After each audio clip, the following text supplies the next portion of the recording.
Hi! Ako nga pala si Aisa, ang Pinay OFW dito sa Thailand. Kung sabi ni Teacher Jan ay ipinadala siya ni Fairy Godmother para maging Disney Princess dito sa Thailand, ay ako pinadala ng inay para magligalig din sa Thailand.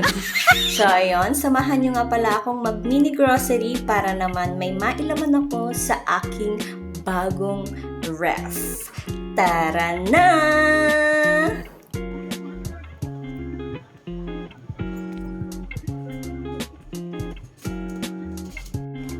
Okay, so andito na ako sa section ng ulam, prutas at mga gulay. So samahan nyo lang akong maglibot, mag-isip at mamili ng aking mga bibilhin.